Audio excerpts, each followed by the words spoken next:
Hello friends, എല്ലാവർക്കും പുതിയൊരു വീഡിയോയിലേക്ക് സ്വാഗതം.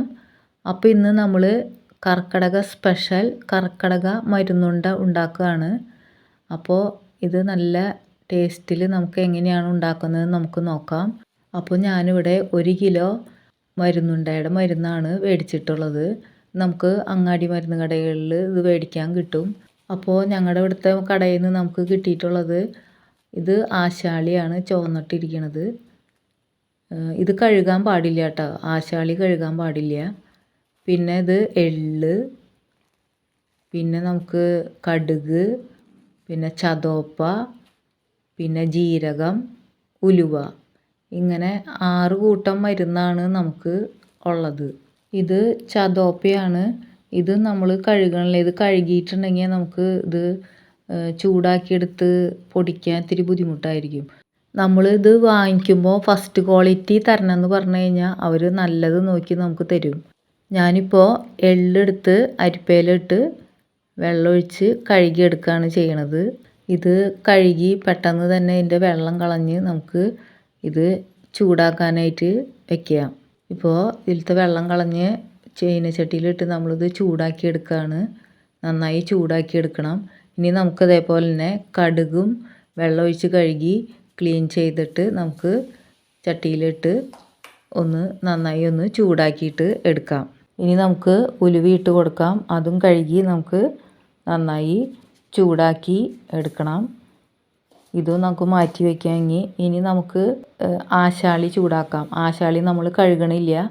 ഇനി നമുക്ക് ജീരകവും ചതോപ്പയും നമുക്ക് ചൂടാക്കി മാറ്റി വയ്ക്കാം. ഇനി നമുക്ക് വേണ്ടത് അരിയാണ്. അപ്പം ഞാനിവിടെ മട്ട അരിയാണ് എടുത്തിട്ടുള്ളത്.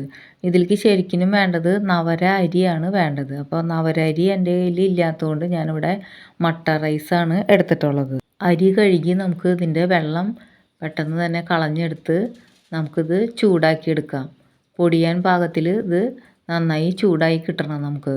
ഇനി നമുക്ക് ഈ അരി ചൂടാക്കിയത് മാറ്റി വയ്ക്കാം. ഇനി നമുക്ക് വേണ്ടത് തേങ്ങയാണ്. അപ്പോൾ ഞാനിവിടെ 1 തേങ്ങ എടുത്തിട്ടുണ്ട്. ഇത് ചിരകി നമുക്ക് വറുത്തെടുക്കാം. തേങ്ങ ഇല്ലയെന്നുണ്ടെങ്കിൽ അരി കൂടുതൽ ചേർത്താൽ മതി. ഇപ്പോൾ നമ്മളിത് തേങ്ങ നന്നായി വറുത്ത് എടുക്കുകയാണ്. ഇപ്പോൾ തേങ്ങ നന്നായി വറുത്തെടുത്തിട്ടുണ്ട്.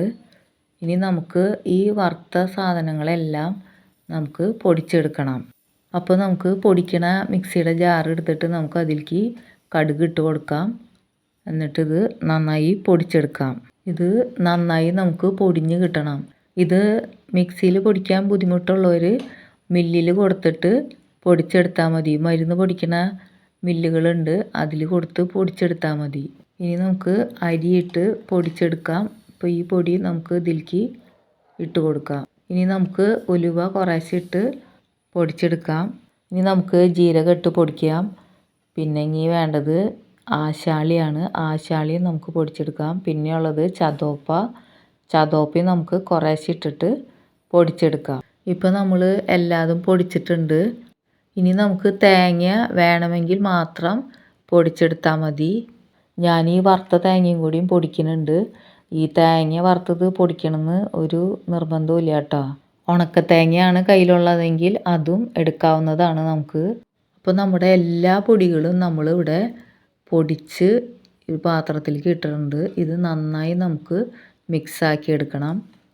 നല്ലോണം ഞാനിതിവിടെ മിക്സാക്കി എടുത്തിട്ടുണ്ട്. ഇനി ഇതിവിടെ ഇരിക്കട്ടെ. ഇനി നമുക്ക് ചെയ്യേണ്ടത് ശർക്കര ഉരുക്കിയെടുക്കണം. അപ്പം ഞാനിവിടെ പനഞ്ചക്കരയാണ് എടുത്തിട്ടുള്ളത്. 1 കിലോ പനഞ്ചക്കരയാണ് എടുത്തിട്ടുള്ളത്. ഇപ്പോൾ ഇത് കിട്ടിയില്ലെങ്കിൽ നമ്മുടെ സാധാരണ ശർക്കര എടുത്താൽ മതി. ഇപ്പം ഇതൊന്ന് ഉടച്ച് പീസുകളാക്കിയിട്ട് നമുക്കിത് ഉരുക്കിയെടുക്കാം. അപ്പോൾ നമുക്ക് ഈ ശർക്കര ഒരു പാത്രത്തിലേക്ക് ഇട്ട് കൊടുക്കാം. ഇതിലേക്ക് 2.5 കപ്പ് വെള്ളം ഒഴിച്ചിട്ട് നമുക്കിത് ഉരുക്കിയെടുക്കാം. ഇപ്പോൾ ശർക്കരയെല്ലാം ഉരുകി വന്നിട്ടുണ്ട്. ഇനി നമുക്ക് ഒരു ഉരുളി അടുപ്പത്തേക്ക് എടുത്ത് വയ്ക്കാം. നമ്മൾ ശർക്കര ഉരുക്കി വെച്ചത് നമുക്ക് ഇതിലേക്ക് അരിച്ചിട്ട് ഒഴിച്ചു കൊടുക്കാം. ഇതിന് മുകളിൽ ഇങ്ങനെ പത പോലെ നിൽക്കുന്നുണ്ട്, അത് ഞാൻ എടുത്ത് കളയാണ്. ഇനിയിപ്പോൾ ശർക്കര തിളച്ച് നമുക്ക് ഒരു നൂൽ പരുവാവുന്നതിന് മുമ്പായിട്ട് നമുക്ക് ഇതിലേക്ക് പൊടികളെല്ലാം ചേർത്ത് കൊടുക്കണം. അപ്പോൾ ഇതിങ്ങനെ ഇളക്കിയിട്ട് നമ്മൾ വിരലുകൊണ്ട് ഒന്ന് തൊട്ട് നോക്കുക. നല്ലോണം ഇങ്ങനെ ഒട്ടി വരുന്നുണ്ടെങ്കിൽ നമുക്ക് പൊടികൾ ചേർത്ത് കൊടുക്കാം. ഒരു നൂല് ആവണേന് മുമ്പായിട്ട് നമുക്ക് ഇട്ട് കൊടുക്കാം. അപ്പോൾ നമ്മളിവിടെ പൊടിച്ച് വെച്ചിട്ടുള്ള പൊടികൾ ഞാനിവിടെ ചേർത്ത് കൊടുക്കാൻ പോവാണ്. അപ്പോൾ നമ്മളിവിടെ പൊടിച്ച എല്ലാ പൊടികളും ചേർത്ത് കൊടുത്തിട്ടുണ്ട്. ഇനി നമുക്കിത് നന്നായി മിക്സ് ചെയ്ത് എടുക്കണം. പൊടികൾ ഇടുന്നതിന് മുമ്പായിട്ട് നമ്മൾ ലോ ഫ്ലെയിമിലേക്ക് മാറ്റിയിട്ട് വേണം ഈ പൊടികളെല്ലാം ഇട്ട് കൊടുക്കാൻ. ഇനി ഇത് നന്നായി മിക്സ് ചെയ്ത് എടുക്കണം. ഇപ്പോൾ ഞാനിതെല്ലാം നന്നായി മിക്സ് ആക്കി എടുത്തിട്ടുണ്ട്. ഇനി നമുക്ക് ഫ്ലെയിമൊക്കെ ഓഫ് ചെയ്ത് വെക്കാം. എന്നിട്ട് നമുക്കിത് അടുപ്പത്തു നിന്ന് ഇറക്കി മാറ്റി വയ്ക്കാം. ഇനി നമ്മുടെ ഈ മരുന്ന് നമുക്ക് ഒരുമിച്ച് കൂട്ടി വയ്ക്കാം. അല്ലെങ്കിൽ പെട്ടെന്ന് തണുത്ത് കഴിഞ്ഞാൽ നമുക്കിത് ഉരുട്ടിയെടുക്കാൻ പറ്റില്ല. അപ്പോൾ ഇതിങ്ങനെ കട്ടിയിലാക്കിയിട്ട് വെക്കുകയാണ്. കുറേശ്ശെ നമുക്ക് ഇതിൽ നിന്ന് എടുത്തിട്ട് നമുക്ക് ഉരുട്ടിയെടുക്കാം. നമുക്കിത് ചെറുതായിട്ട് ഉണ്ടാക്കണമെങ്കിൽ അങ്ങനെ ഉണ്ടാക്കാം, വലുതാക്കി ഉണ്ടാക്കണമെങ്കിൽ അങ്ങനെയും ഉണ്ടാക്കാം. അപ്പോൾ നമുക്ക് അത് ഇഷ്ടമുള്ള രീതിയിൽ ഉണ്ടാക്കാം. ഇതേപോലെ 2 കൈയും വെച്ചിട്ട് ചൂട് പോണതിന് മുന്നേ തന്നെ നമ്മളിത് ഉരുട്ടിയെടുക്കണം. ഇതേപോലെ എല്ലാം നമുക്ക് ഉരുട്ടിയെടുക്കാം. ഇത് കഴിക്കണത് ശരീരത്തിലെ വേദനകൾ പോവാനും നീർക്കെട്ട് പോവാനൊക്കെ വളരെ നല്ലതാണ്. അപ്പോൾ നമ്മളിവിടെ എല്ലാ മരുന്നുണ്ടിയും ഉണ്ടാക്കി കഴിഞ്ഞിട്ടുണ്ട്. എനിക്കിവിടെ ഇതേപോലത്തെ 28 എണ്ണമാണ് കിട്ടിയത്. ഇനി നമുക്കിതൊന്ന് പൊട്ടിച്ച് നോക്കാം എങ്ങനെയുണ്ടെന്ന്.